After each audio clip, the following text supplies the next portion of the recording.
so.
My lover's got no money, he's got his strong beliefs. My lover's got no power, he's got his strong beliefs. My lover's got no fame, he's got his strong beliefs. My lover's got no money, he's got his strong beliefs. Want more and more, people just want more and more freedom and love. What he's looking for, want more and more, people just want more and more freedom and love. What he's looking for, freed from desire, mind and senses purified, freed from desire, mind and senses purified, freed from desire, mind and senses purified, freed from desire. Na na na na na na na na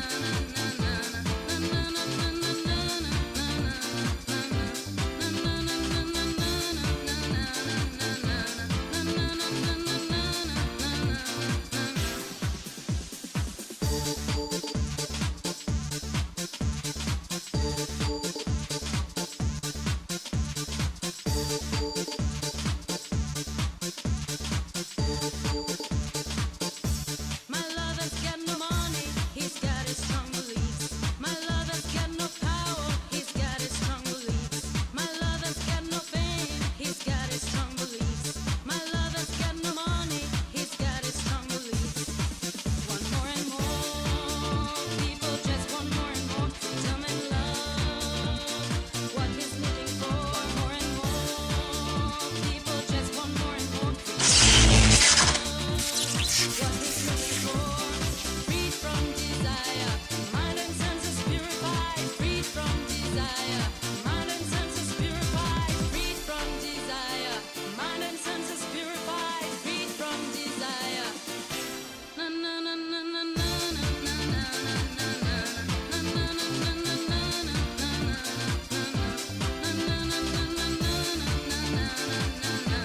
Good evening, everybody, and welcome back to Prioritise Britain. I'm your host, Hugh Anthony, and I gotta say, many of you know I'm not much of a football fan, but our Africans did beat the living shit, metaphorically, out of the white Croatians yesterday, and we did win our first game with the World Cup. So I have to say, I am happy about that. I know that some people find that annoying. I know that some people are like, Hugh, you cannot be supporting England because of the browns and the blacks on the team. And by the way, before you all go on about the hair, it is so warm in my room. I really do not care enough to do my hair properly. And this is what happens when it's down, right? This is actually how the hair usually looks, what you guys can't see.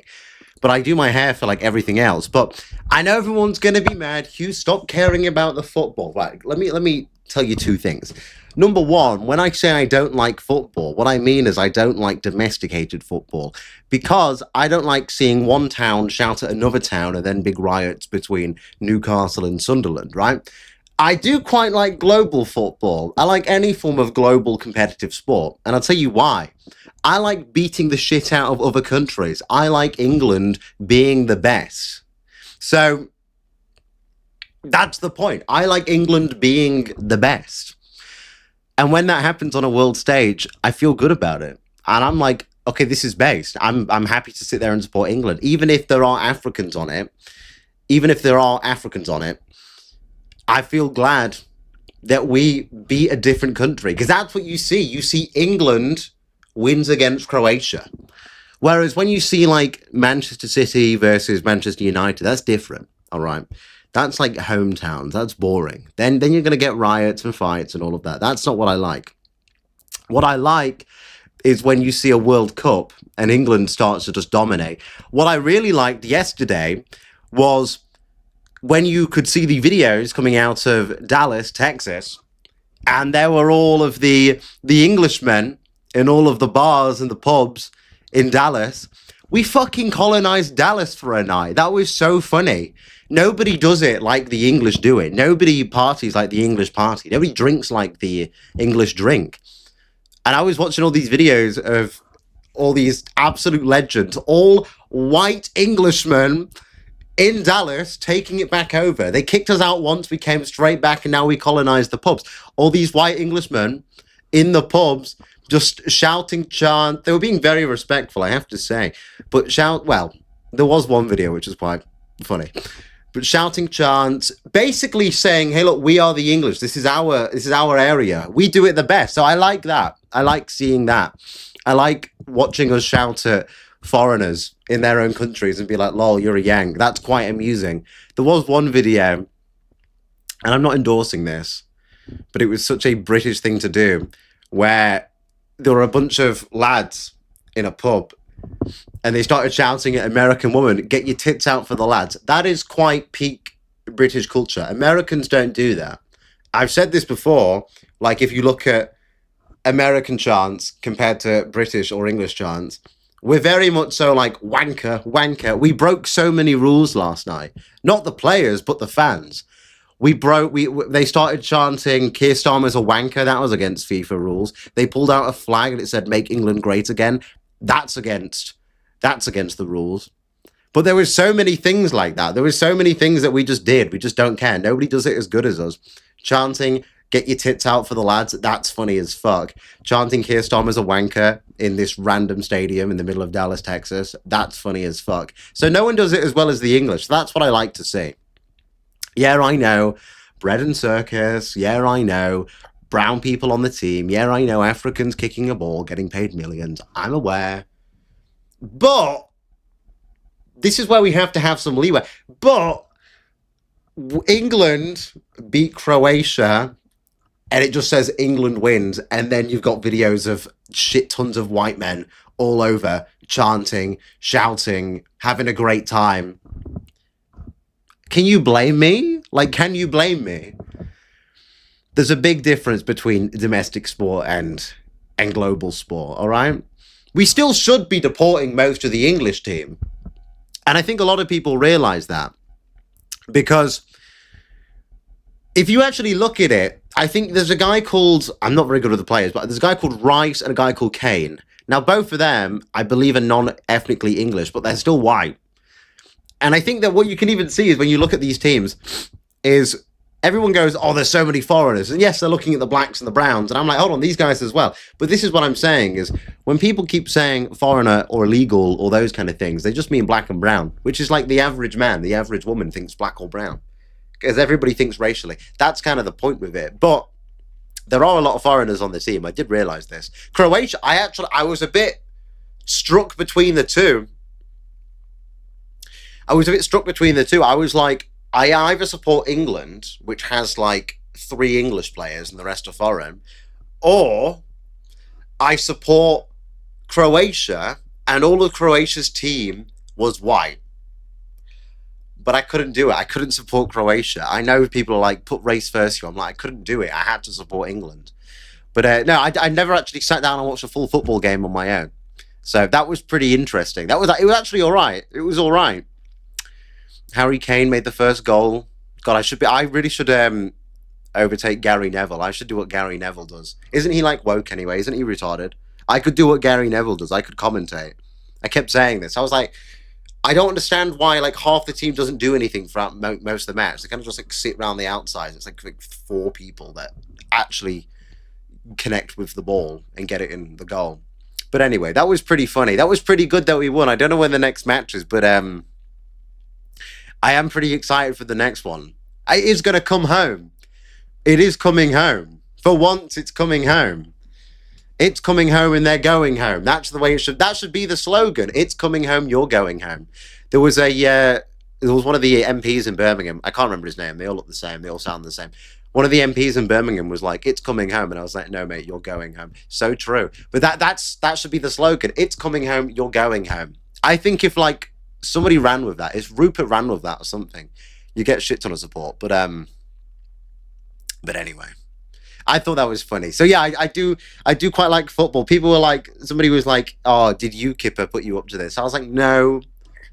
I know that UKIPper's going to watch it and be like, hold on a minute, he was slagging off football. I was also kind of taking the piss, and I was joking on the tweets last night when I was like, I'm watching the World Cup while we're being demographically replaced. Like, I am being a bit facetious with things, but again, there's a big difference in my eyes between global sport and national sport.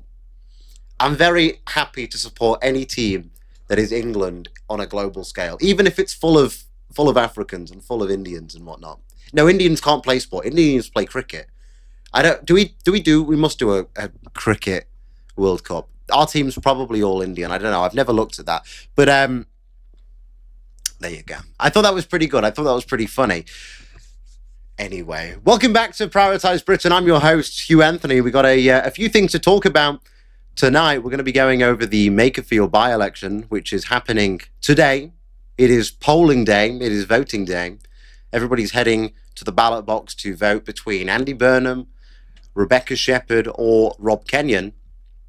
They are the main three. No one actually gives a shit about the Green, the Lib Dem, or the Conservative candidate. So it is between those three. And looking at the polling that's been coming out over the last few days, it does look like Burnham is going to win it.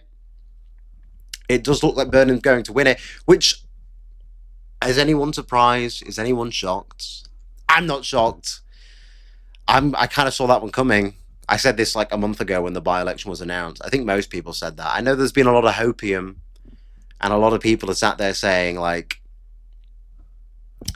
no, Restore's going to win. Everyone sat there saying, Hugh, stop blackpilling. Restore's going to win. Yeah, okay. I said this like a month ago.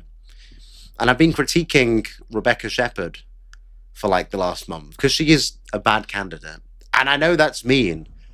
And there has been a lot of hopium and everyone's getting mad at me and Hugh, stop blackpilling. And some people just really cannot comprehend what I'm actually trying to say with these things. There's been a lot of people recently who were like, would watch me and like agree with the takes, and then all of a sudden in the last like week or so, I've noticed a lot of people, because we're getting closer to the actual election day and now we're on it, they've started to turn away from me and they started to go, no, Restore has to win, this is about Restore. And I'm like, what? I'm like, hold on, you were agreeing with me, you understood what I was trying to say, and now all of a sudden it's like the second we get to the election day, now you're mad at me for saying the exact same thing that I've been saying for the last month. What happened to loyalty? What happened to a bit of respect? What happened to like, you know, riding the wave? Why do we have to like try and jump ship now? Why do we have to try and play an emotional game? I don't know. But everyone's mad at me. Everyone's saying, Hugh, you're blackpilling. Hugh, you're not on the side of Restore. Well, no, I've told you this. I'm not. I'm on the side of the British people. How many times do I have to say that? I'm on the side of the British people. So we got to be honest about the situation, and that's Burnham is going to probably win. I was speaking to a good friend of mine, actually. I've been speaking to a lot of people. I was speaking to people that are on the door for Restore, and I've been speaking to people that are on the door for Reform. And one thing I was talking about to my friend is the fact that the people that are going to vote Restore, the ones that say they're more likely to vote Restore, especially looking at the new polling, and I know that everyone says that nobody's entitled to your vote. That's all well and good saying that, but that's not how people think. So all these people saying they're going to vote for Restore, and all these polls where the opinion poll was saying Restore had at least 20%, which is just ridiculous. They do not have 20%. But you've got to think about basic psychology. I keep saying this. Every fucking election I say, think like basic psychology. And nobody does. Nobody thinks like, rationally about things. They jump to conclusions. They jump to an emotional state of, oh, we have to do this because this could happen. Well, now I'm going to tell you what's happening. Everyone is now saying, oh, we have to vote for restore and show reform. That's not what the average man and woman is going to do. The average man or woman that have considered voting restore, if given the choice and put under pressure and the ability that Burnham will win, who do you think they're more likely to flip to? Do you think they're more likely to flip from reform to restore or restore to reform? It doesn't take a genius to figure that one out. It means they're going to go from restore to reform. Why? Because restore is new. It does not have the grounding that reform does. Nigel Farage has a much larger political career than Rupert Lowe does. Those people, given the choice, will go back to reform because they are called soft voters. They are not hardcore, die-hard restore voters. They're not generational restore voters. They will more than likely end up voting for reform when the ballot paper is in front of them, because they will consider the options, and I guarantee you this, they will consider the options, they will think about it, they will go, right, I do want to vote for restore. And I've heard my friends say this, a lot of people are saying this on the door, I do want to vote for restore, but I don't want Burnham to win. I don't want Labour to win. We have to prevent Labour from winning. We have to get Starmer out. That's what they're all saying on the door, because that's how the average man or woman thinks. So when they actually go to vote, they're not going to vote for restore because they will think that restore cannot win, so they will just vote for reform. Because like party trust is like glue. I said this to Merlin the other day. We were on the phone. I was speaking about this with Merlin, and I said party trust is like glue. When it's first applied, it's still wet. You can still like change it. You can wipe it, right? When it's set, after a period of time, it hardens, and then you can't remove it as easily, right? That is the same thing of a party. Because restore is new, that trust, that foundation for they will have my vote regardless, is very wet still. All these new voters, their trust in it is very wet. Their vote is flexible. The Labour vote is not flexible. The Labour vote is quite stern. It is a generational vote. So it's all well and good saying we're going to vote for restore no matter what. Restore is not going to win. Restore has never had the chance to win. And I know people are mad that I keep saying that, and they're saying, Hugh, you should just be backing restore. Also, no, because they've had a terrible campaign. Like, can we just be honest for 1 second? I'm sick of the cope. I'm sick of the cope. I'm sick of the hopium. I understand that a lot of you have gone canvassing. A lot of you like restore. A lot of you think this is what we need. I get that you're all thinking, this is what I've put my time, my effort, my trust into. I understand that. But let's be realistic. Can we just look at the fucking candidates, please? Andy Burnham, well established in the North, King of the North, won the Manchester mayor election with 60% of the vote, has a long history in politics. He is liked very strongly in Greater Manchester. He gets cross-party support from voters. Then you've got Rob Kenyon. He's had some interesting tweets, we'll say. I think they were funny. He's a tradie that's always lived in the area. He is a normal working man. He's a man. He's a man. He's openly said before that he's sexist, that women shouldn't drive. He's openly been against abortion. He can define what a native European is. And then he may have said something about some Carol person's arsehole. I don't really care. And then you've got Rebecca Shepherd. What has she done? Like, I want you to think about this seriously without crashing out at me, without getting mad at me, right? Without shouting at me because you're being emotional about it and saying, oh my gosh, we have to vote for her anyway. What has she done? She's a terrible candidate. She's a woman. True. Secondly, She's married to a half Indonesian man, and she spent her time on the campaign trail telling people, I'm not racist, I have a half Indonesian husband. What the fuck is that? Thirdly, if you actually have watched her when she's giving an interview, every single time she's like a deer in headlights. There's no personality, there's no charisma, she doesn't actually know the policies. If you listen to when she's been asked about policy papers, she just goes, oh, I haven't read it yet. I'm like, what the fuck is this? Who is this? She's a horrible candidate. She, like, did you see her when she was stood there and Rupert said, this person said that I would deport all these migrants to a midge-infested island. And then she goes, and Rupert goes, I did say that. And then she just goes, like, she's shocked at it because she's just emotional about these things. She's not a good candidate. She's never going to be a good candidate. I've not seen anything. This entire campaign has not actually been about Rebecca Shepherd. There's been a few graphics with her face on it. She's given like 2 speeches. And then what? The entire campaign for Restore has just been Rupert. But people aren't voting for Rupert. People are voting for Rebecca Shepherd. And she is not a good candidate.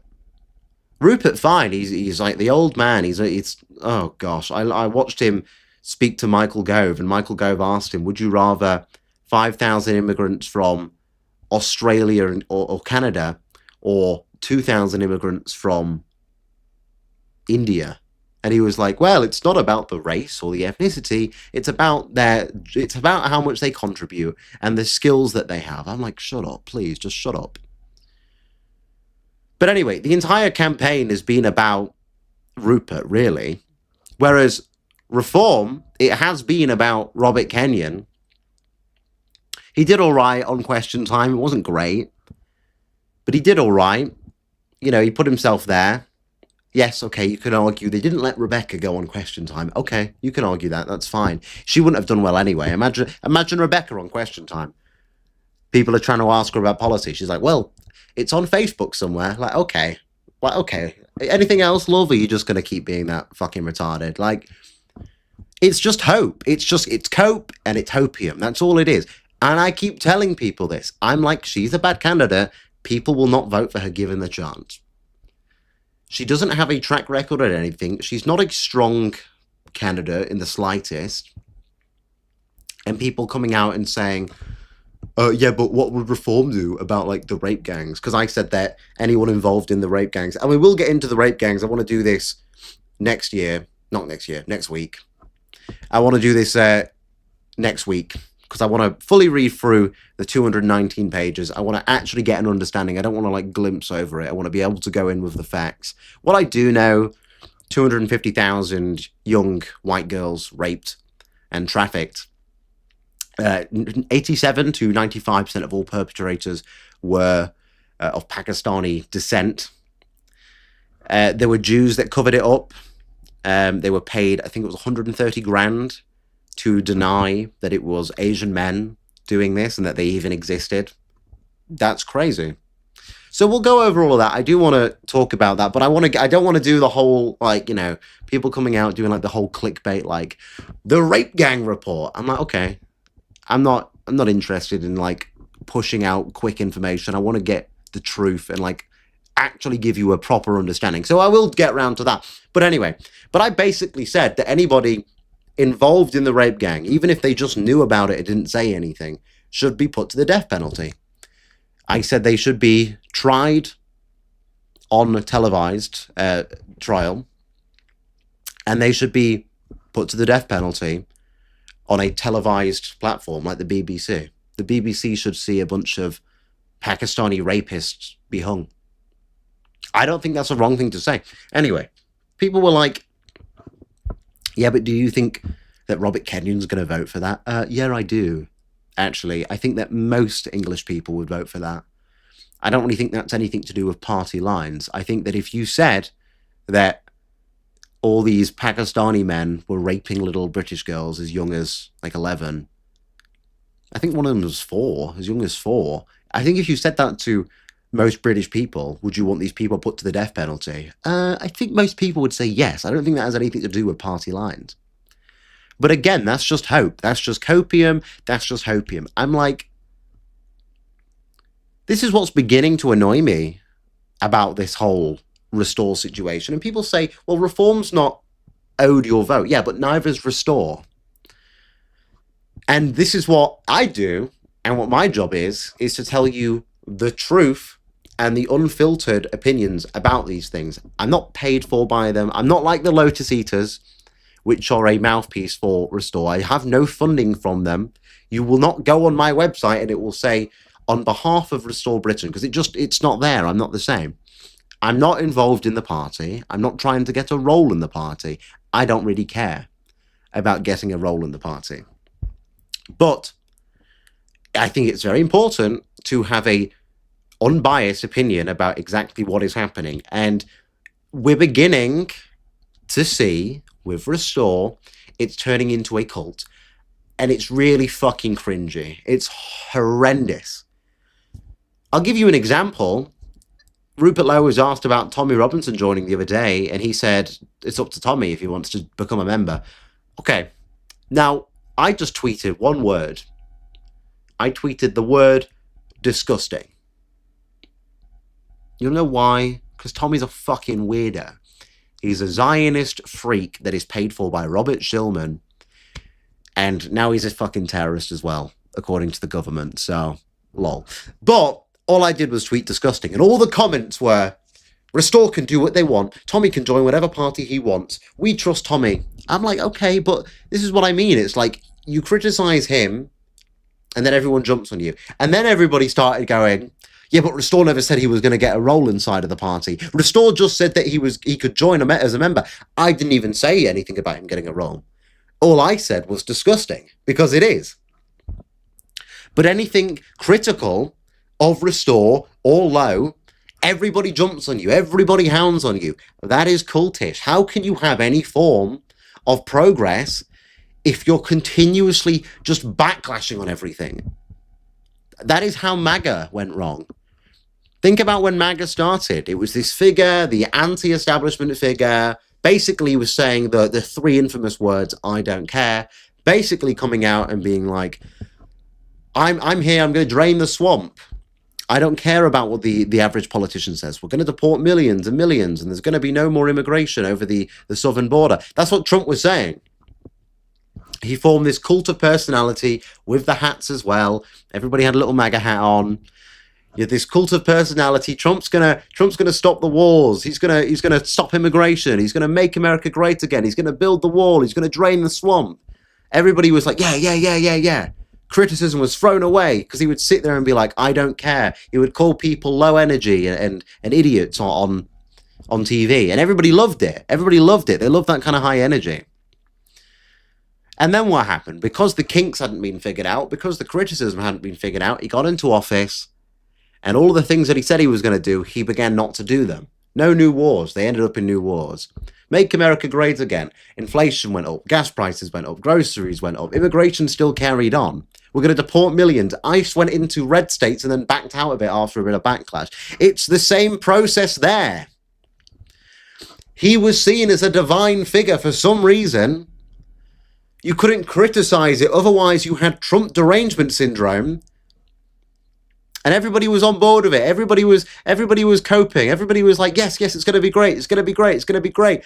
And then when it wasn't, because people were unwilling to take criticism, then it just started to collapse. And now MAGA is basically dead. They literally just surrendered to Iran. The Goy win, right? That is the pinnacle of MAGA. Their end goal, the golden age, was America surrendering to Iran and offering them $300 billion for an MOU, Memorandum of Understanding, to stop the war. That was it. That's how MAGA ended. And the signs were there. The signs were there. But because the base didn't want to listen, because they didn't want to have the serious conversation about what was going wrong, and the subversion, like the Jewish money and the Jewish supremacy that was happening to MAGA, because they didn't want to deal with that, what did you see? You saw the downfall of MAGA, and frankly, you saw the entire base destroyed, where they're now so emotionally upset, so emotionally discombobulated, big word, that there is no clear consensus where the right wing goes. It's so fractured inside of the GOP. If you're not behind Trump, you get attacked by his base, but then he keeps having defections. Like, that is what's going to happen.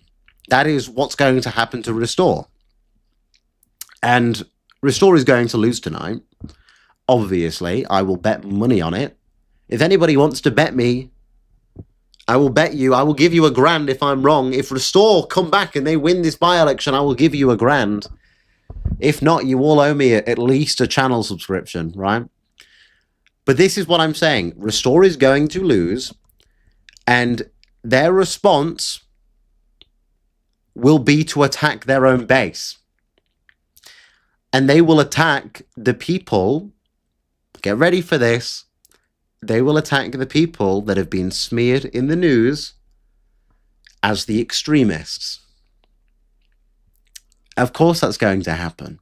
Do you not think it's a little bit conspicuous that, yes, okay, you're getting hit pieces about Restore next to a by-election. That's going to happen. But do you not see what they're doing? They're creating, on purpose, a division inside of Restore. The neo-Nazis and the far right compared to the moderate. Compared to the Ben Habib. And even somebody like Charlie is considered a far-right figure. And I know this personally because I know the behind-the-scenes information. Ben Habib does not even like Charlie Downs. Yes, okay, Ben Habib didn't turn up to Makerfield on Saturday. Baraka didn't turn up to Makerfield on Saturday. There is clearly that contempt between the Restore base and those that have a connection with Rupert. But Alistair runs the show. Rupert does as he's told. You could see that with the interview. And when this by-election is lost, and they will not perform anywhere near as well as they're lying about performing, I've seen people put them at 19% of the vote. Like, you have to be retarded. Genuinely, you have to be, like, mentally fucking ill to think 19% of the vote will happen. But I'll tell you what will happen. They're already creating this divide. You are seeing the divide where the media and people like Habib and people like Alistair are trying to create this faction inside of Restore which solidifies itself away from the neo-Nazis and the far right. You're getting Daily Mail article after Daily Mail article. You're getting Telegram article after Telegram article. Why do you think? Because they have to blame somebody when they lose. They can blame Reform, but if they underperform, if Restore underperforms and they don't even get 10%, then they can't blame Reform. Because if Reform come out and get 30%, they have to look inwards, right? And if they look inwards, well, then who are they going to blame? Do you think Alistair is going to want to blame the top team, like Rupert, like Lewis, even like Charlie? Do you think he's going to want to blame them? Or do you think he'll want to blame the quote-unquote neo-Nazi adjacent members that have been smeared in the media for the last week? Who do you think? Who do you think they're going to want to blame? It doesn't take a genius to figure it out, but one way or another, they will blame somebody, and I guarantee you it will be those people that have been smeared as far right. That's why I said this by-election from the beginning was suicide. I said it was suicide because they're going to severely underperform in this area. Obviously. Everybody can tell you that. Even look at Rupert's language over the last few days. He keeps saying he doesn't care if Burnham wins. That's what he's saying. What he actually means is he knows Burnham's going to win. They all know Burnham is going to win. But what he's actually doing is he's putting Restore up to try and move it towards a softer approach. Because when they lose bigly in this by-election, they will have to water down their base a little bit. They will have to think, okay, We have to appear as this anti-establishment figure. We have to appear as the anti-reform party. But clearly, if we have the neo-Nazis in the party, we're going to get attacked constantly, and that's going to be a bad public image. It's the easiest thing in the world. Everybody keeps saying, oh, well, we don't have to care about being called a Nazi. Yeah, but most people do. Even the people that say they don't care about being called a Nazi. Like, when that article came out on Angloid, and bearing in mind, how many times has everyone said, like, how many times everyone said, I don't care if they call us a Nazi. I don't care if they call me a racist. I don't care what they call me. And then they get called a Nazi or a racist. And all of a sudden it's like, oh, no, they call me a racist and a Nazi. How dare they? It's like, well, but that's what you're going to see. You're going to see Restore get crushed quite badly because, as I'm saying, the basic psychology between voting Reform, voting Restore when it comes to actually being at the ballot box, you're going to see Restore be crushed quite badly. And then you're going to see them start blaming the far-right people in the party. And you will have to see their policy be watered down. Alistair will not want them to be allowed this big voice in the party because they see it as bad press, bad media. Even like banning Saskia from speaking because she said about like the councillors all being white and that's what being British is about. True and based, by the way. But that's what I'm talking about. That is the direction of flow. So all this hopium, all this cope, it's suicide. It's always been suicide. It was suicide from the beginning because it's a 5-month-old party. It does not have the structure. It does not have, it has, okay, I'll give you this. It does have good groundwork. There are a lot of good people inside of Restore. The average foot soldier is a good person. I've always said that. I've said the activists on the street are good people. People like Lewis, they're good people. They just care. But the people at the top, like Alistair, they don't. The people like Alistair, to them, you don't matter. And I know that sounds harsh. And I know, Hugh, don't say that. That's rude. But it's true. Bit of tough love. They don't like you. They've never liked you, nor do they care. To them, politics is career. Politics is money. Politics is business opportunity. It's connections. It is not passion. Hold on. And you can see that every single time. You can see that every single time. Happened with MAGA. Again, I'll use that example. It's the best example I can give you. That was about business deals. Look what happened as soon as Trump gets in. He starts making deals with other countries. He starts talking about building resources and leisures in other countries. Jared Kushner starts getting business deals with people. They start signing contracts. It's always business. These people care about business and connections and money. That's what politics is. Politics is a dirty business. So there are good people inside of Restore, and I do mean that. There are good foot soldiers. This is why I've always tried to talk directly to them. Because when I do this, I think people are forgetting. I might be talking about the politics behind it and analysing and criticising, but I'm talking to the average person. I'm talking to the average Restore voter. I'm talking to the person that's been out campaigning in Makerfield because I actually do care about you. Not in like a soppy way, but like I actually do care about the direction of politics, and I care about the passion that you have, and I don't want to see that subverted.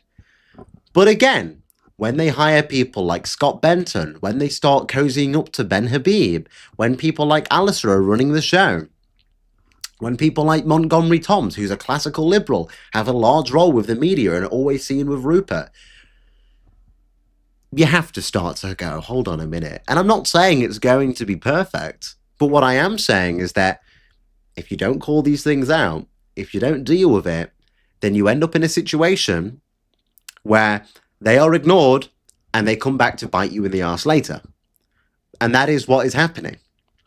Because when Restore lose tonight, you will see, and I promise you this, them get absolutely crushed more than we've expected. They will not get 10%. I very much doubt it. That's not how basic psychology works. Remember when everybody was saying that about Galton and Denton, where everyone was saying reform's going to do so well, and then reform got absolutely demolished? That's not how basic psychology works. Basic psychology will tell you exactly what I told you with the local elections. I said, look, there were two things with the local elections which I tried to warn about. I tried to say that the average man and woman will want to vote for reform because they see it as the better of evils, right? But I said doing that is then going to trigger in everybody's brain that restore is the viable option. And it did. They went from 23% in the polls to 31% in the polls literally a week later. It would make them seem like the actual option, but people would vote for them, not because they wanted to, but because they saw them as the lesser of evils, because everybody focuses on the now. And that's what you guys are doing, again, focusing on the now.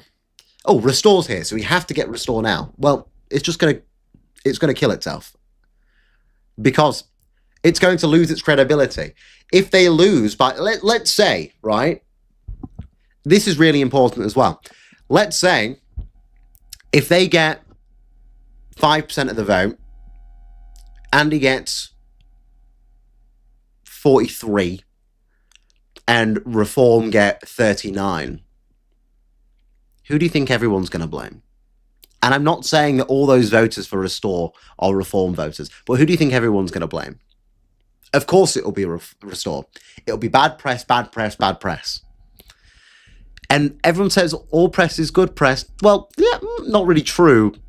Not really true in the eyes of the average person. It's good press if you can deal with it, but not really true in the eyes of the average person. The issue is they don't have the backing, they don't have the structure, they don't have the trust. And Burnham, and I keep saying this, over and over and over again. And everyone keeps doubting me, and I keep hearing the same arguments of people that frankly have no idea what the fuck they're talking about. I keep hearing over and over and over again, Burnham's not going to do anything. He's just the same as the rest of them. Shut the fuck up. You are retarded. Like, you are genuinely lobotomized. Something is wrong with you. How many times do I have to try and warn you that the difference between somebody like Burnham compared to somebody like Starmer is that Burnham purposely appeals to the North. He purposely talks about Northern issues because the North has always been where the generational Labour voters are. That is where your white working class generational voter Labour member exists. So what do you think happens when Burnham becomes Prime Minister and starts talking about investment in the North, helping families in the North, transport in the North, HS2? What do you think happens? Look at the reaction. Do you want to know why the Tories started getting crushed up in the North and why Reform started doing better? Because they were promising and promising and promising better transport, better infrastructure up north. They were promising to help the North. And then when it came to HS2, they just fucked up all the contracts, gave up on it, and then just said, we'll get you better bus systems. That was it. And the North repaid them by telling them to go fuck themselves. Even my area, which was a very conservative area, Altrincham and Sale West, right? Very conservative. Conservative stronghold in the south of Manchester. Been there my entire life, basically, right? I know what it's like. And the reason people turned against the Conservatives was not for reform. They turned to Labour. Because Labour were promising to help the North. Burnham was making a better impact. And the Tories betrayed the North. And I said this, I interviewed Sir Graham Brady when I was 16 years old. Not a lot of people know that. It's true. I've been doing politics for a long time, believe it or not. 23 now. I just remembered, yeah, fuck, this is the first time you've seen me since I'm 23. Anyway. But 7 years ago, fucking hell. But I said this to him. I was like, why does the North never get spoken about in Parliament? Why does no one ever show us appreciation? Oh, well, the money's down south. Oh, the business is down south. Because we're an economic zone, They only care about the South because that's where the money is. That's where the banks are. That's where your big foreign business is. That's where the investment is. They don't care about the North. It's all shitholes. There's no money up here. There's no investment. There's no infrastructure. There's no business opportunities. There's nothing. That's the difference. So because the politicians have always been focusing on the South and ignoring the North, the Northerners have rebelled against them. This is why the North is so fluctuating in regards to how it votes. This is true. The South is still quite stable in how it votes. Even the Tory voters that don't want to vote Tory anymore just go to the Lib Dems because they're all posh cunts. Sorry to the Southerners, but that's also true. But the Northerners, they go from Conservative to Labour to Reform. They jump around depending on who's willing to help us. That's always the truth. Think about how many Labour voters, you hear this all the time. They said, I've been a Labour voter all my life, but I'm going to Reform now. I've seen so many examples of that. That's where a lot of the new Reform voters are coming from. They're all Northern. What do you think happens when Burnham gets in? What do you think happens when Burnham finally, as a Prime Minister, turns an eye to the North? Talks about investment, talks about transport, talks about giving the North business, talks about allowing us to actually have a functioning economy up here. Where do you think those old generational voters go back to? Because if he wins this by-election, you don't need a general election. He will still have a following of over 300 Labour MPs. He has a mass majority. You don't need a general election. He just needs to win the by-election. He wins the by-election, and I told you, look what's not happened. Look what was happening a month ago. They were talking about leadership elections. It was basically on the table. Wes Streeting was basically saying it's going to happen. And I told you, I quite literally told you, they will hold it off until after the by-election, because if Burnham wins, then they will trigger it. And what have they done? They've held it off. Why? Because of the by-election, to see if Burnham wins. And if Burnham wins, then it's back on the table. Then you get the rebellions again. Then the leadership contest will be triggered. Then Burnham will win the contest with the Labour members. And then what do you see? Then he has until 2029, with a large majority, to start putting forward policy without any form of mandate from the public, because there will be no general election under Burnham, to start putting forward policy to help the North. You're telling me that by the next general election, if he comes out with policies for investment up in the North and actually helping the North, you're telling me those old generational voters that have looked at Reform because they feel betrayed by Labour, you're telling me they're not going to consider changing back? Watch the local elections next year. If Burnham becomes Prime Minister, I guarantee you they start to do a bit better. I absolutely guarantee you. Because he doesn't need anything. He doesn't need a general election. He doesn't need your permission. He already has it. Because he will win the by-election. That's it. This one contest will change the course of where our politics go for the next general election. I guarantee it. So when everybody sat there telling me I'm being crazy, no, I'm not. I'm warning you. I've been warning you. I keep putting out an SOS signal and you keep ignoring it. I'm stranded on a fucking island. I'm starving to death. I'm smashing coconuts on rocks. And you're ignoring me. You just keep flying over me. Don't do it in a helicopter. That's crazy. That was a joke. But you're ignoring me. Because what you will see is Burnham will rebuild that trust in the old generational voters. And then you end up in this situation where, as I said, Reform get a minority government, have to form a coalition. Who do you think they'll probably do it with? The Conservatives. Maybe Restore, pick up a few votes, a few seats. But you end up at one of those. You end up in one of those situations. So everyone coming out and judging me and saying, well, you were saying the opposite in the local elections. Yeah, because I was also thinking ahead in the local elections. That's called being smart. That's called knowing that if Labour had done well, there would be no by-election. There would be no chance of Burnham right now. And people just keep going, well, if Burnham loses, then he'll just find another seat. No, that's just a lie. That's a lie. There is no basis for that. And I'll tell you why there's no basis for that. You're telling me, let's say somehow Robert Kenyon, my guy Robert, top G Robert Kenyon, comes out and he smashes it with like 50% of the vote, beats Burnham. I'd be very happy with that, by the way. A very high chance that if Rob wins, he'll be kicked out of Reform in the next year or so anyway.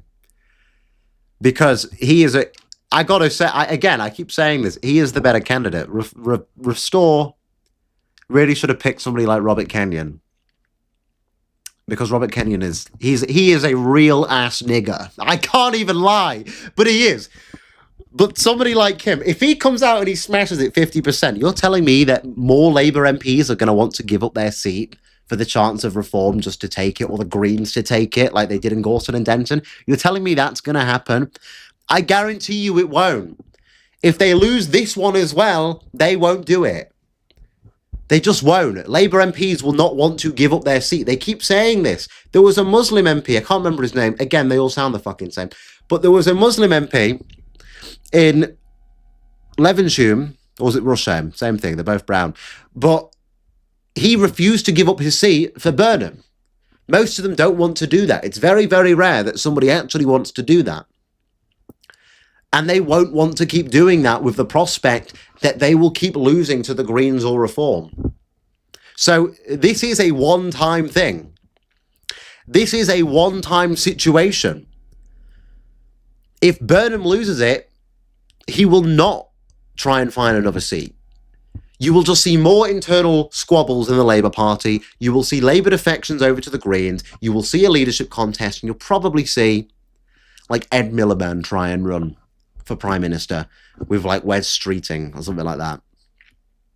That's the logic. So when I was saying make Reform lose in the local elections, that was because we wouldn't be in this situation. I said they weren't that important. Politically, they weren't. Politically, there was no importance to the local elections. They don't really matter. Most councils end up without a clear majority anyway. They end up forming coalitions. They don't do a lot.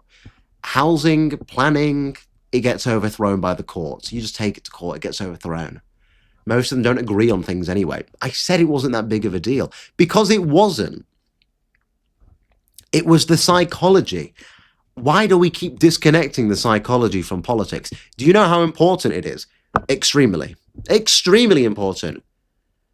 Because that's just how people think. How many times do I have to tell you? People are stupid. They will just do what they think is the better thing. They will not do what they think is morally correct or the logical solution. They will just do what they think is the better thing. They voted for Reform in the local election because they thought it was the better thing. That was not the logical solution, but it was the better than the evil. And now they're like, oh, okay, well, everyone's got to just vote for Restore. Why? Because they think it's the better thing. Again, it's not the logical thing. But this is why I keep saying it's not good enough. It's not good enough. Nationalists are being completely hard done by. They are being pushed to the side. They are being subverted. And they have to demand more. And you can get mad at me all you like, but I'm the one on your side. I'm the one sticking up for you. I'm the one putting my neck on the line to say these things. I'm the one that's willing to sit there and bat against the team and say, yeah, I'm not a fan of that. We're being done over again. Nationalists are being subverted, and you deserve better. How many times do I have to say it? If the party is trying to appeal to the status quo and is subverting itself, you do not sit there and reward it with your loyalty. You say, fuck you. You say, Give us something better. And that's what people did to the two uni parties. But again, they are going to give you something better now. They are going to offer you a better solution. That's what Burnham's there for. That he's to offer you a better solution. And you can argue with me about what I said about the Conservatives having a chance at pulling back in the 2028 by-election. Not by-election, local elections. My throat is fucked, by the way. You can argue with me about that. Look at the polls. The Conservatives are still sitting on about 17, 18%. They're not dead. They're just a little bit paralyzed right now. They've got a sprained ankle, but they're not dead. And if Burnham starts doing better and pulling back Labour, and Labour does better in the polls and starts taking away from Reform, because that's what he'll do. He'll take away from Reform, because a lot of the new Reform voters, they are ex-Labour voters. Then people will try and think, Reform's not doing it anymore. Labour's growing. The Conservatives are still there. They've still got 17, 80% nationally. So, what do you want me to say to you? Do you want to sit here and lie to you? Do you want the hopium? Like, look what's happening inside of Labour. They're literally gearing up for a leadership election. They are preparing to win. And they're gearing up for a leadership election. Look what they were doing today. Angela Rayner up in Makerfield. What do you think Angela Rayner with Andy Burnham is? It's the North.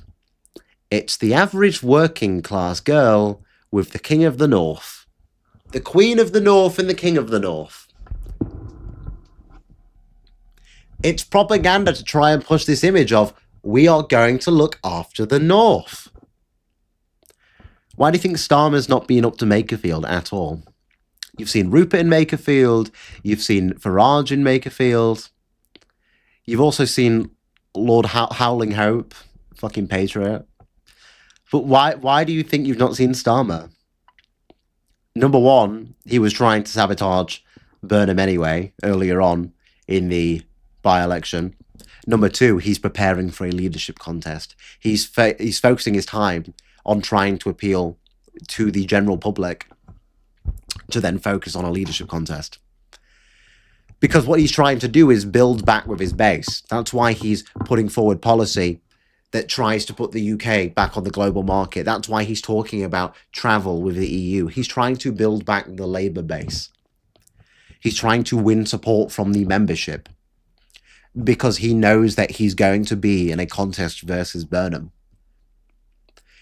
And purposely, they're sending up people like Angela Rayner right now with Burnham. It is the perfect image.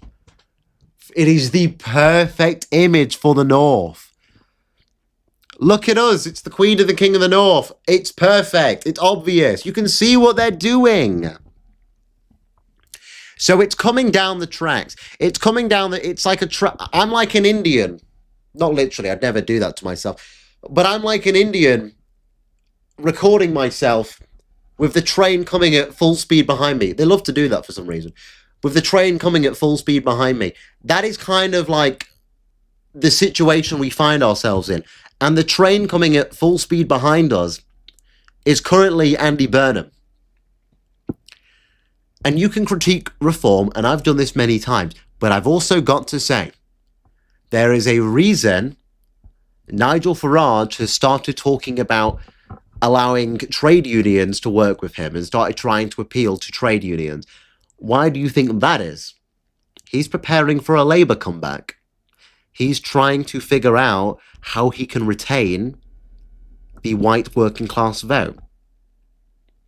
That's why he's doing that. That's why he's appealing to that. He knows Burnham is going to be the next Prime Minister. He's ready for it. That's why he's putting out policy about drilling in the North Sea. That's why he started talking about energy up in the North. They are playing this competition. And what are Restore doing? They're just shouting about immigration policy. That's fine.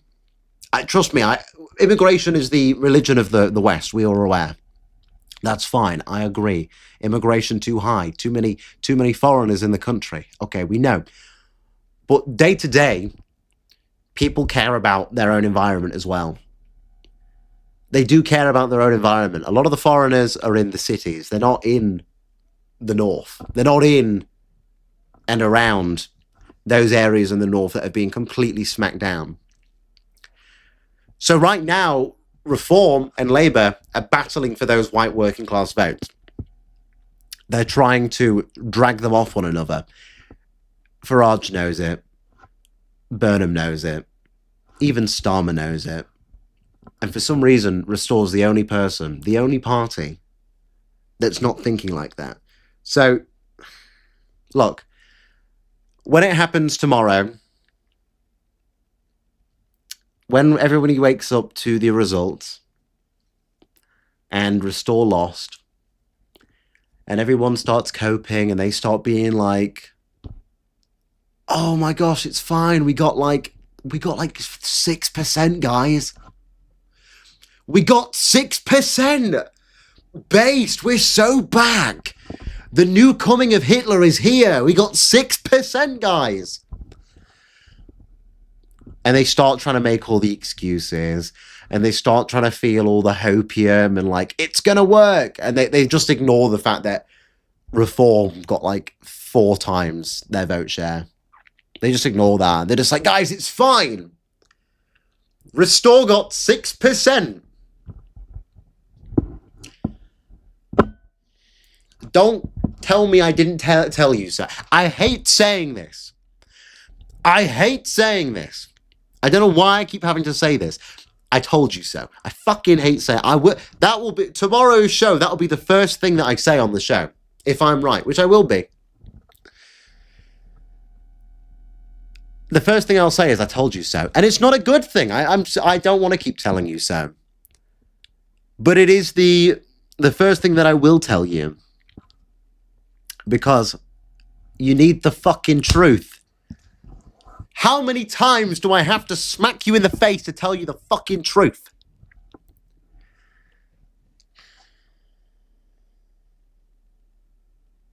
Anyway. At least England won the first match, right? That's something we can look up to. That's something we can do. Did David Clues give Hugh the talk? Depressing stream. It's not depressing, it's the truth. What's depressing is watching everybody be subverted, ignoring the flaws, being unwilling to criticize where we are going wrong, being unwilling to learn, and then ending up in the same situation every time. You wonder why nothing ever happens? You wonder why the nothing ever happened chud sits there and haunts your dreams? Because people do not have the ability to recognize what leads to change.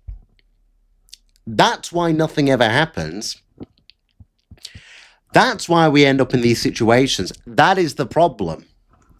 It's not depressing that I'm telling you the truth. It's depressing that this is the truth we find ourselves in because people are not listening. Didn't listen at the local elections, I was right. Not listening now, I will be right. It's not a nice thing to have to say that, but it's the truth. The cold, hard truth will set you free. You ever heard the Plato metaphor about shadows in the cave? You're looking at the shadow, you're seeing what you want to see, what you're made to see. That's what you're seeing with Restore. That's what you're seeing with our political system. They're making you see one specific thing. They're telling you a story. And I'm outside the cave. I'm being blinded by the sunlight. And I'm like, guys, look at this. It's crazy that we are in the midst of being subverted. We are being played. Alistair has us by the balls. Alistair has us by the balls. Robert Benton is still in the party and is still a regional organizer for the Northwest, and no one's talking about it. Tommy Robinson is going to start grifting on it, and when Tommy Robinson's a part of it, he doesn't even need a role because it's Tommy Robinson. Because it's Tommy Robinson, he brings a base with him. That base then has a noise in Restore anyway. That's what factions are. That's what political party factions are. So you can get mad at me and say I'm being depressing, and like say I got the talk. Me and David Clues have been talking about this for a while, by the way. David Clues, I actually got sent this. David Clues watched that clip from my stream the other day. I think it was last week, where I was speaking about what will happen after Burnham wins. And he was like, yeah, he's right. I was like, yeah, we can see. I'm looking forward. I don't agree with everything David says. David probably doesn't agree with everything that I say. But this is obvious. If you understand how party politics and voting actually works, this is obvious. This is really not like anything special. This does not take like years of education or anything. It just takes a bit of common sense. But dooming is bad for your health. Well, I actually think what's bad for your health is being unwilling to see what's happening and then losing and then cortisol spiking that you lost.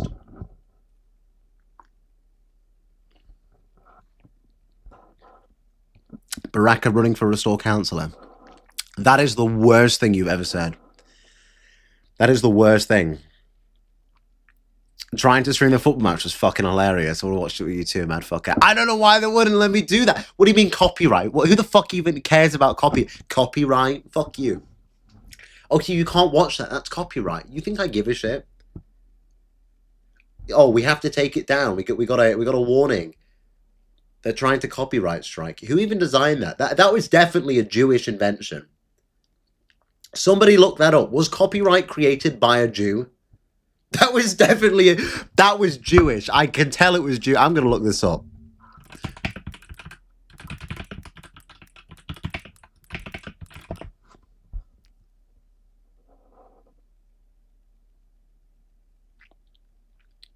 The concept of intellectual property protection predates Western copyright by centuries in Jewish law. Wait, it is Jewish. It is Jewish. The earliest known bans against reprinting literacy works were issued by rabbis and lay Jewish councils in the 16th century.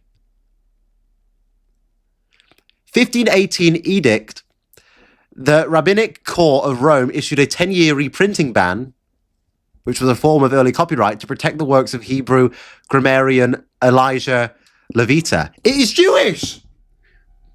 I fucking knew it. I fucking knew it. Every time. Every time it's the Jews. That's crazy. Who would have guessed? Who would have guessed? Who would have guessed? Who would have guessed? Who would have guessed? Oy vey. I knew it. I fucking knew it was Jewish. That was so obvious. You're stealing. Oh, you're using my work. Yeah, okay. Obviously. Obvious. Hope Not Hate's going to write about that now. Hugh makes horrible anti-Semitic claim that Jews created copyright. It literally was. It literally was. That's crazy that I got that right. That was just a guess. Who would have guessed? Who would have guessed that it was Jewish? Who would have guessed the Jews were behind that one? Who would have guessed? Oh, fuck's sake. I get in trouble for this shit, but fuck's sake.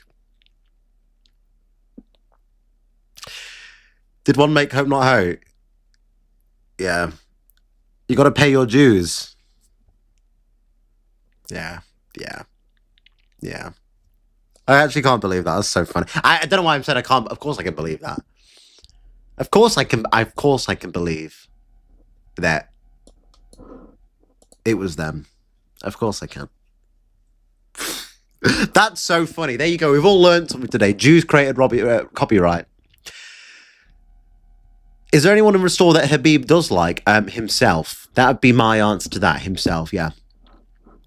Yeah. Burnham winning causes chaos for Starmer. Could be a good thing. No, because Starmer is like the most bland person you can have inside of Labour. He's universally disliked. He's disliked by his own base. He's disliked by our base. He's just disliked. Like, people don't like Burnham. Sorry, people don't like Starmer. So it really doesn't matter. In regards to that, Starmer's popularity is still like flatlined. But yeah. Restore should not have got involved with this election. It was waste of materials, waste of resources, waste of people's time, waste of money. And Rebecca Shepard. Why did we have to be introduced about Rebecca? Rebecca Shepard knows who I am. I learned this the other day. I was like, great. Maybe she's going to find out that I was slagging off her personality and her campaign. It is shit. We need to upgrade his pre-stream card. Yeah, true, we do. I have been sent a few edits. I need to put the edits together. But as far away from 16 as you are from 30, Merlin, you say that again, and I'm going to kill myself and write a fucking note on how it's your fault. You tell me that I'm the same distance away from being 16 as I am to 30. This will be another series of 13 reasons why, and I will slip my wrists vertically in the fucking bath. Don't say that again to me. I just cracked my neck. Oh, fuck. I am getting old. Ow! Oh, I pulled my neck just moving it. There's still a possibility that Burnham challenges Starmer and loses. I would back that. I backed Starmer in a leadership contest versus Burnham. Heil Starmer, the Starmer Reich, the 1,000-year Starmer Reich lives on. I do back. Maybe I can get Starmer even more bad press. Maybe. If Rob wins, Label go into meltdown. I know. Imagine how funny that would be. Seeing all like the Greens start picking up defections and everyone in Labour just starts freaking the fuck out. That would be great. That would be great. I'd love that. That'd be great. Never heard of the BNP? You never heard of the British National Party? That's crazy. Can you do a comedian Indian accent? The fuck you talking about, bro? I am fucking Indian, bro. I'm Canadian, bro. I'm a fucking Canadian. I come from Canada. You do not know Canada like I know Canada. You know Canada, bro. Hugh, just be our guy and expose the whole fucking spiderweb of grifting bastards. Become the top grifter. There can only be one Hugh Lander. So true. Listen, I just find a lot of people so fucking annoying. Like, I keep saying this. It's just like, okay, this. I don't like when people just like push on lies constantly for what? Their own gain. I'm just like, okay. I'm not interested in it. I'm not interested. Did I play video games last night? I did. Well, technically it was this morning. Me and the boys were playing games this morning. Fucking American time zones. For them it was last night. For me it was 6 o'clock till 9 o'clock this morning. My sleep schedule was fucked. Yeah, me and the boys played Rivals. It was me, Fuentes, Michael Lionheart, Beardley, Wurs, not Words. I got it right this time. Wurs. And we were playing Rivals. I played with Cyclops earlier as well. It was pretty fun. But that was fun. I like playing video. We might play Mecha Chameleon. You know, the one where you paint yourself onto a wall. So, will I be getting GTA 6? Yeah, of course I will. Should I do GTA 6 streaming? Maybe. Maybe I should. Tyler Russell as well. Yeah, Tyler Russell. Sorry, Tyler. I didn't mean to leave you out of that one. How can I forget Tyler Russell? My favourite ginger. Sorry, Tyler. I didn't mean to leave you out of that one. Call Centre Hugh. True. I've said things that have annoyed him on the last... Well, you just call me old, right? When collab with Fuentes? Well, technically, it's already happened, but I'm sure me and Nick will talk again at some point in the future. I'm sure. Holy Blunt rotation. Yeah, that was pretty fun. Somebody in... I wasn't streaming it, obviously. I think... Was it somebody in Beardley's chat? Asked if I was young Bob. I was like, what the fuck? What? You hear a British guy, you think I'm young Bob? Yeah, I'm Minecraft Steve, bro. I get beaten up by brown people on the street. No offense, Bob. No offense, Thomas, but yeah, apparently I'm young Bob. Anyway,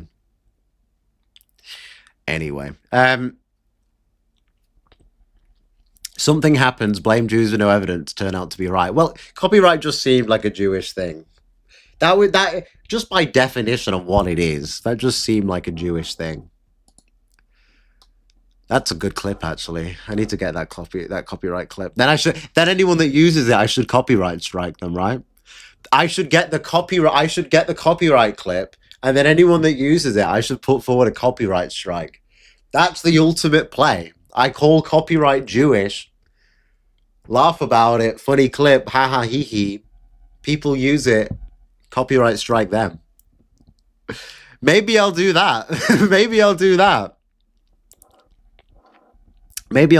Only Hugh can make Nick care about us Brits. Well, somebody did send me a clip where he said ages ago, no one cares about the English, like fuck the English. And then he said recently, we love the English. So maybe, I don't know. But I'm trying to make the British nationals like Nick, because some of them could be arseholes. And I'm like, leave my boy alone, right? Leave Nick alone. I like Nick. We're going to defend Nick. That would be dastardly. Maybe I should do that.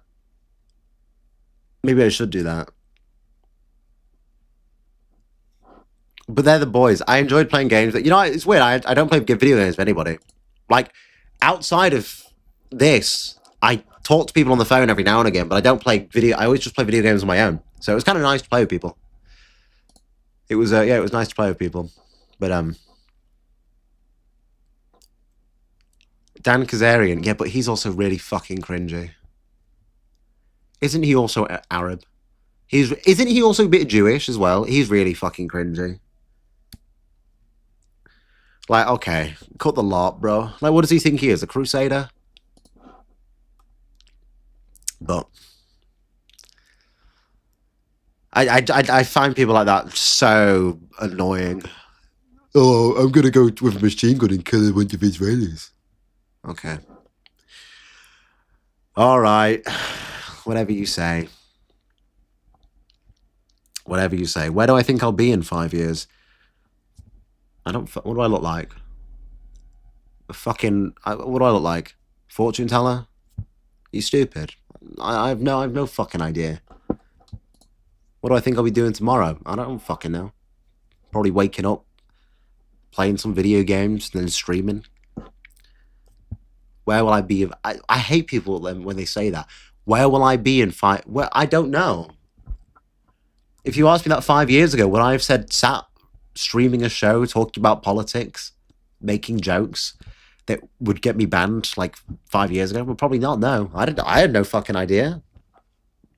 Dictator.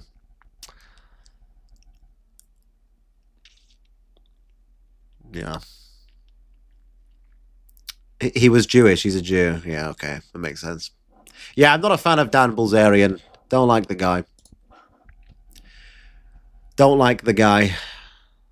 Young Bob has more balls than most people. Yeah, but he's just got a lack of safety for himself. Me and Thomas are friends. But I tell him this. He's got a lack of concern for his own safety. You have to... Look, it's a dangerous job. They just don't like you. They just want to I got a voice note earlier.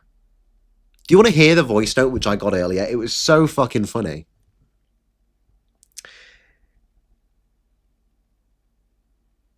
I don't know what that is. It was so fucking fun. Like, look at this, right? This is what somebody... This is the kind of people we're up against, right? This is what I got voice noted by a random, like... He's a mixed race guy on TikTok. It's like a 2-minute clip. Look at you stupid little bitch, bro. Do you know you'd get smacked the fuck up in public? That's like your little online persona, you a bitch. You're a fucking pussy. I'd smack the shit out of you. You'd get smacked the shit out of that stupid mustache. And do you know what we'd do? We'd sit you, we'd strap you to a chair, and we'd make sure you can't get off the chair, and we'd get that little moustache that you got, and I'd fucking get a razor and I'd chop it off. You're not Hitler, bro. You're a little pathetic little pussy. Why is he fantasized about tying me to a fucking chair and shaving off my mustache? Who the fuck thinks about that? But anyway. Then he said this.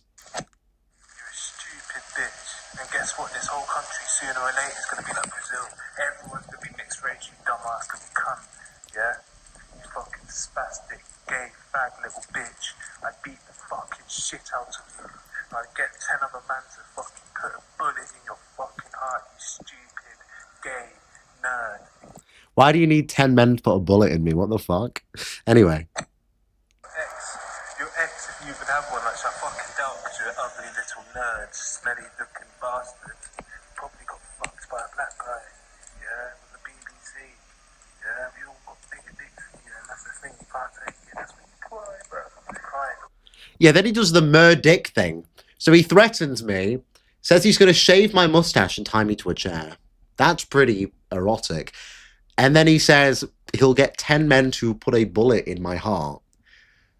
Very specific, bro. I'm not a vampire. You can put a bullet anywhere, it'll probably kill me. It's not like you have to do it in a specific place. Anyway, this was my response to this random guy that sent me 3 different... He spent a minute of his life voice noting me, so I sent him a 3-second voice note back.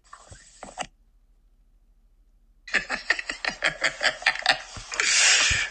are a walking stereotype. That was it. That was my response. Just laugh at them. That's the kind of people that you're arguing with. That's what I'm saying to Thomas. These are the people you're arguing with. They're just angry people. And their response is they want to hurt you. They want to kill you. They want to put a bullet in you. They want to shave off your mustache. That's too far. They want to shave off your mustache. Can I just point out, why the fuck was he on, like, a Nokia brick? Like, what was that audio recording? But he's from Great Yarmouth, by the way. You can find who he is on my Twitter page. So if you want to go see who this guy is, just so you can stay away from him, because he's clearly a very angry man, then yeah, it's on there. But I just thought that was weird. I was like, why have you spent a minute of your life to send me 3 separate voice notes? You want to know what it is? I put up a TikTok and I said, in quotation marks, "It's coming home," and then I put underneath it, "No, Abdul, you're going home." Something like that, right? Just like joking. But that's what he responds with, is, "I'm going to kill you." I was like, okay, thanks. Thank you. So there's no point trying to talk to these people. That's what I'm saying to Thomas. It's just like, there's no point. There's no, you know, I don't talk to these people. I'm not going to engage with them. I'm a nice guy. And I'll be, like, friendly with people. Like, I was friendly with Based and Bougie. I was friendly with Baraka. I don't mind, well, sometimes. But, like, I'm still, you know, I get on with people. I can be nice. That's my number one thing, is always to be nice, even if I fully disagree with people. But anyway. Right, I think I might leave it there for tonight. I've had, like, no sleep because I've been up all day because of Marvel Rivals. Not complaining, it was base. I had a good time. Thank you to all the boys for playing with me last night. Pause. Thank you. You know what I mean. What the fuck? Anyway, I'm going to be back tomorrow. Get ready for the Makerfield results. And I will be back with a nice big cup of I Told You So tomorrow. Apart from that, follow me on all platforms. You find me at Hugh Anthony on all of those. If you want to get yourself a Prioritise Britain mug or a hat, or the new hoodies, the new Parasite hoodies, they are all on the website. You can find the link in the description, prioritisebritain.shop.